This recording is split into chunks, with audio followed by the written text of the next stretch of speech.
actually wrote a paper for a symposium 7 years ago called Action in the Streets, Bruce Springsteen and Punk Rock, so come see me if you really want a piece of that.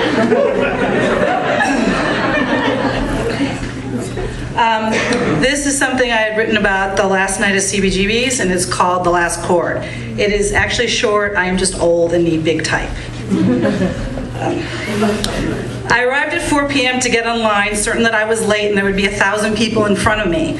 I arrived and found a handful of Patty regulars, a half a dozen lesbians, a dude who looks like Frankenstein, and Barbara, the vegan baker. We were all instantly unified by the fact that we became zoo animals instantaneously. Every person who walked by took a picture, bought a t-shirt, gawked nonstop. Tour buses, SUVs with Pennsylvania plates stopping, rolling down a window, armed with a camera sticking out. It's been here for 33 years, I wanted to yell. 7 days a week, you could have come down here and gone inside. Most of us are slightly aghast at the entire thing. We contemplate providing all photographers with the CBGB salute as their background. Instead, I make a sign reading, "Stop Genocide in Darfur," and hold that up instead. It's not that I was particularly active in the cause, it's just that the complete and total out of proportion coverage and the willingness to interview the lamppost in front of the club began to wear a little thin. Patty walks in and she's engulfed in cameras. By 6 p.m., the freak show is in full force. Crazy, babbly homeless guys, random village idiots, some long-haired moron with a harmonium that we start calling Kenny G, and David Peel, as in David Peel on the Lower East Side. He later joins forces with a handful of other musicians and they start playing a song for the cameras. Goodbye, CBGBs, punk rock forever, forever punk rock. This composition was soundly derided by just about everyone in our group, but I did feel the need to point out that on some level it wasn't that far from hanging out on 2nd Avenue eating chicken vindaloo. I had brought a book, a radio, things to keep me occupied. None of it got used. Morons walked by and asked every 5 minutes, "Is it sold out?" Along with the classic inquiry, "Where's the line for ticket holders?" We point towards Houston Street. No, we have tickets. So do we. They look at us in disgust and go ask at the door. We see the bouncer's arm pointing south. And all of this was before the fucking door opened at 8 p.m. I couldn't get my mind over it being the end or how I was supposed to feel about it being the end. How many clubs have I seen close in my lifetime? I never cried because the Marquee Club closed or the Fillmore shuttered its doors. As I like to remind people, I didn't make it to CB's until well after the fact. My years there were chasing Sonic Youth and a whole host of other bands of the post-punk era, some forgotten, some less so. I can't even tell you the name of the band who I used to go see every Tuesday night over about 3 months, always in the 1 a.m. slot, because I wanted them to hire me to take their promo photos. By the time I snuck into CB's for the first time, everyone who made history there was long gone. The closest kinship to those days was the ritual of sitting on the sidewalk outside the club and saying hi to Lenny Kaye as he walked his dogs down Bowery. I remember the club in tunnel vision, which is not exactly inaccurate because the club is a tunnel. I was either arriving late and running to the front, arriving early and running to the front, or arriving really, really early and helping some band carry their equipment in to the front. But I never paused much between the front door and the stage. I always stood in the same place. Well, after getting kicked in the head at Unfortunate Toasters gig in the 80s, I always stood in the same place. Far house right against the speaker stack. I would bring one earplug so I could stand there and not lose half my hearing. I did do serious damage to my hearing at CB's, but not when you think. It was at a Dictators reunion show during the CBGB's anniversary week in December 1994. I remember sitting in Kiev after the show and being asked to leave because we were all screaming at each other because our ears were ringing so hard. I also liked that side because I didn't want to be continually bumped into during the interminable procession to the bathroom or the dressing rooms. I never sat at the bar, I never played pool there, I never went to the ladies' room, I never had to order bad white wine to fulfill the 2-drink minimum at the tables, and I never, ever, ever bought a fucking t-shirt. Last night was not quiet commune and a ritual contemplation. It was a media circus, a colossal hassle, a shoving match inside. You had the one chick who always complains that you were trying to get in front of her. No, seriously, she does this at every show. You had the enormous guy and his wife who shove you out of the way to get to the stage. You have the wacko in the front row who lectures you on how they know the band, so you better not touch them.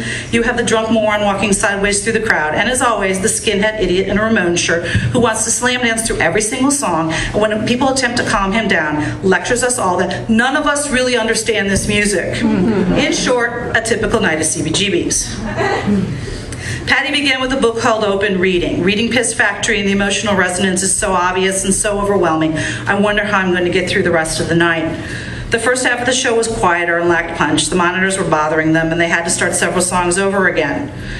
They took a short break and came back, and the radio broadcast was supposed to have finished. Apparently it wasn't, but thinking it was seemed to help as Patty had more energy. Then again, coming out and starting with Sonic Reducer, one of the CBGB's top 10 of all time, certainly didn't hurt and was fucking awesome. There was a Ramones medley from Lenny and Tony Shanahan that was sweet, and the band performed a phenomenal cover of Gimme Shelter that gave me goosebumps. I would guess that I haven't heard Patty do My Generation for 30 years. This is the one that made the most sense to me, the one I would have wanted to hear if you'd given me the cover list and asked me to choose. This version was so blasphemous when it was released, Who fans are still up in arms over it. Flea did a kick-ass end whistle interpretation during the bass solo. We created it, you take it over, she exhorted us. Land at the end, not as incendiary as it can be, but it was already after Patty Lee's bedtime and it did the job just fine. This all changed during the segue into Gloria, when the sense of finality and farewell started to sink in and I started to cry, and Barbara the vegan baker started to cry, and then Patty started to cry, which didn't help either of us. Elegy was to be expected, but was not expected was the reading of the list of names, those in the family who are no longer here. I cheered loudest for Lester and Helen Wheels and for Peter Loeffner and anyone who was lesser known. Johnny Thunders and Jerry Nolan did not need my applause. She choked up at the end, second to last name, Richard Soule. But it was the last series of names read that did us all in, at least if you have any semblance of a heart. Slowly, shakingly, haltingly, Patty reads, Johnny, Joey, Dee Dee. Patty, you forgot someone, yelled a voice in the crowd. Who? A bunch of names are yelled. Fred, the voice insists. She stops. I'm unsure whether that was inappropriate or touching, and then she smiles. They're all here, whether I read their name or not. As soon as it was obvious the show was over, I said brief goodbyes to the people in my immediate vicinity and made my way out. Everyone was pushing forwards towards the stage, wanting something, wanting to not have to leave, wanting to not say goodbye, wanting the evening to not be over. It took forever to get out, and I was almost glad, taking the mental photographs. The bar with its roof and railings that I always tripped on, the canyon of neon signs, the uneven floorboards, the ancient band flyers everywhere, the stickers likewise. Jesse Malin at the bar, Bob Gruen holding court. I slow down as the exit approaches. Snap, snap, snap, all in my head, as though I couldn't build a movie set from my memory as it already existed. The door. I pause, touch the door jamb with my palm as though a mezuzah is there, but I meant the gesture in the same way. Prayer. Benediction for myself as much as for the place. A breath, a goodbye, and I push open the doors.